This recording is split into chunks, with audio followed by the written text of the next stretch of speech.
ബ്ലാസ്റ്റേഴ്സിൻ്റെ കോച്ച് ഇപ്പോൾ കുറച്ച് കാര്യങ്ങൾ പറഞ്ഞിട്ടുണ്ട്. മിക്കേൽ സ്റ്റെഹറ പറഞ്ഞിട്ടുള്ള കാര്യമാണ്. എന്തായാലും പെട്ടെന്ന് തന്നെ നമ്മൾ ആ കാര്യം എന്തൊക്കെയാണ് മിക്കേൽ സ്റ്റെഹറ പറഞ്ഞത് നമുക്കൊന്ന് നോക്കാം. എന്തായാലും താനൊരു ഇൻ്റർവ്യൂ കൊടുത്തതിൽ പറഞ്ഞ കാര്യമാണ് കേരള ബ്ലാസ്റ്റേഴ്സിൻ്റെ റിക്രൂട്ട്മെൻറ്റിനെ പറ്റിയാണ് പറഞ്ഞിട്ടുള്ളത്. റിക്രൂട്ട്മെൻറ്റ് പൂർണ്ണമായിട്ടും സജ്ജമായിട്ടില്ല, അതിനാൽ കുറച്ച് ദിവസങ്ങൾ അതെടുക്കും. ഞാൻ എന്താണ് പ്രവർത്തിക്കുന്നതെന്ന് ഞാൻ പറയാം.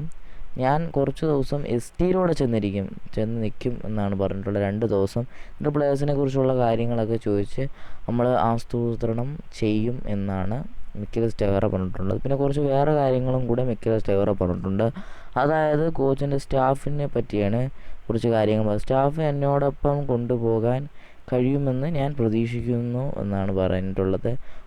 ഏറ്റവും പ്രിയപ്പെട്ട ഒരാളെ എൻ്റെ വരുതിയിലാക്കാൻ, എൻ്റെ അസിസ്റ്റൻറ്റ് കോച്ചാകാൻ തനിക്ക് ആഗ്രഹമുണ്ടെന്നാണ് മിക്കേൽ സ്റ്റെഹറ പറഞ്ഞിട്ടുള്ളത്. എന്തായാലും മിക്കേൽ സ്റ്റെഹറ ഒരുപാട് കാര്യങ്ങൾ പറഞ്ഞിട്ടുണ്ട്. അത് നമുക്ക് വരും ദിവസങ്ങളിൽ നമുക്ക് ചർച്ച ചെയ്യാം.